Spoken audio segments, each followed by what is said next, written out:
Scugog and Port Perry are small, peaceful towns which hold many mysteries. The Ghost Road is one, but there are many ghosts, UFOs, and strange creatures that call this quiet area home.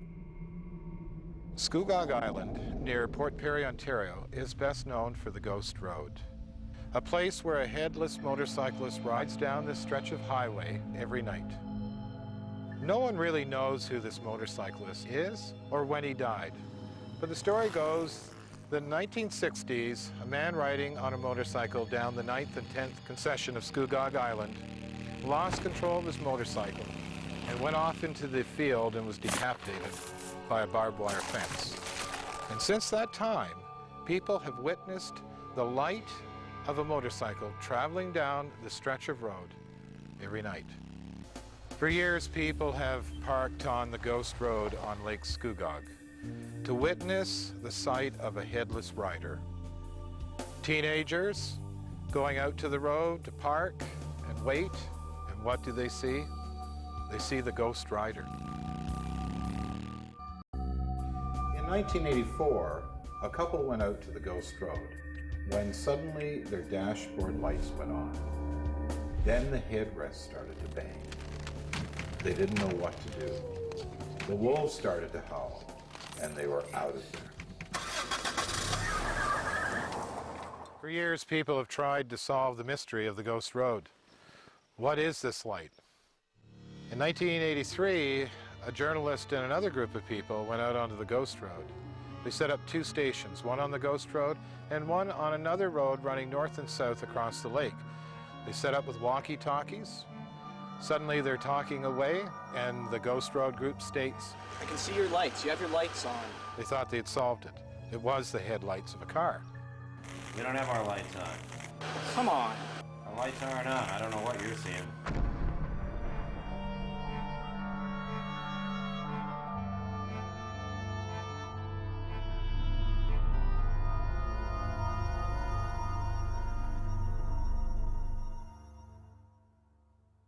The Scugog Ghost Light has a number of normal explanations. All of them have to do with the way we perceive things.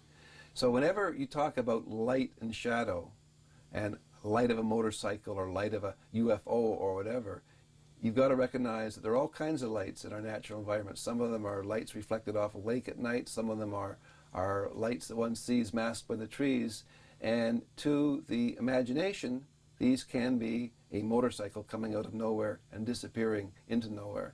If you approach a certain situation with the notion that, yes, from time to time people see a headless motorcycle rider in a motorcycle, and it's at night, obviously, and your imagination is quite open to allowing you to see this, then any kind of light from anywhere can be interpreted that way. And then one's brain fills in the details. So you may even see the outline of the motorcycle. It's not there, of course, but your brain can create that, given that you believe that's what you're seeing.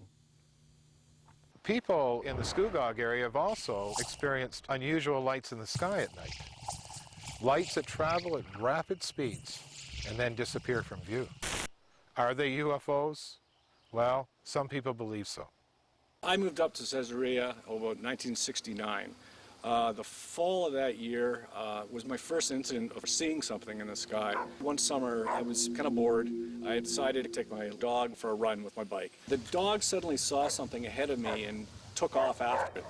It was in the driveway of one of the cottages. The dog started barking. By this time, I had caught up to the dog, jumped off my bicycle, and started commanding the dog to get back.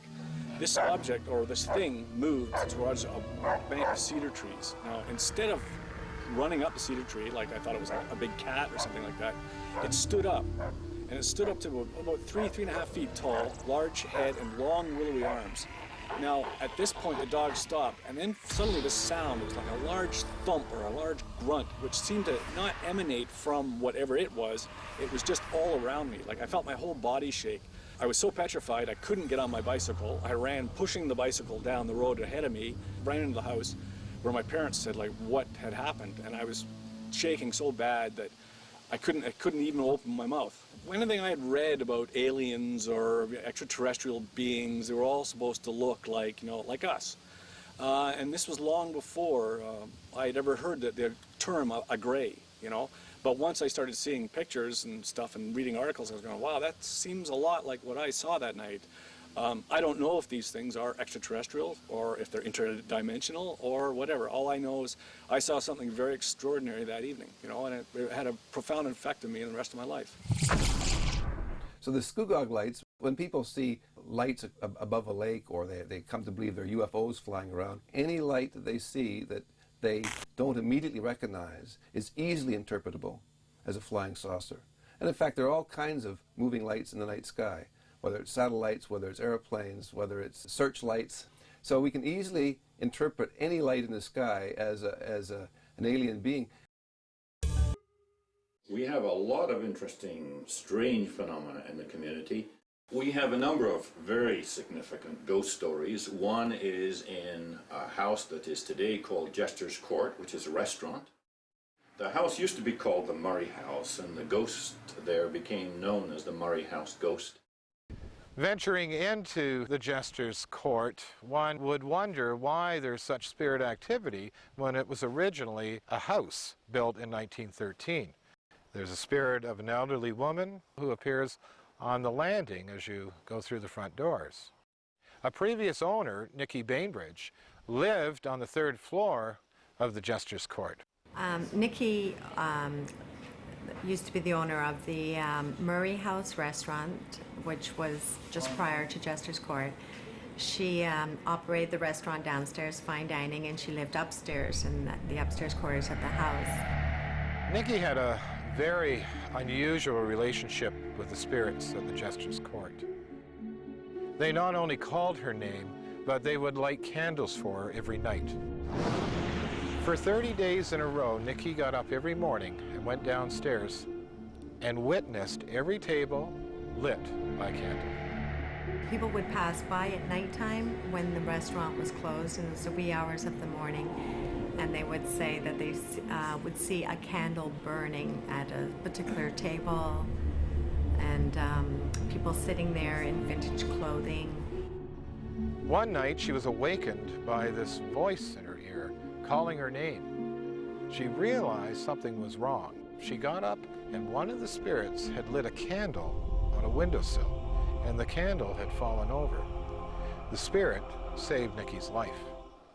I believe the ghost died in a fire here, because this house, as we see it now, was built on the original foundation after a fire destroyed that building.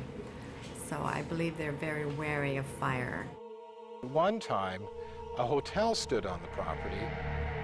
There may be a relationship between the lit candles and the fire that destroyed the original hotel. We don't know if anyone died in that fire. However, we do know that the spirits are still playing with fire. The story itself is surrounded in vagueness, as with any ghost story.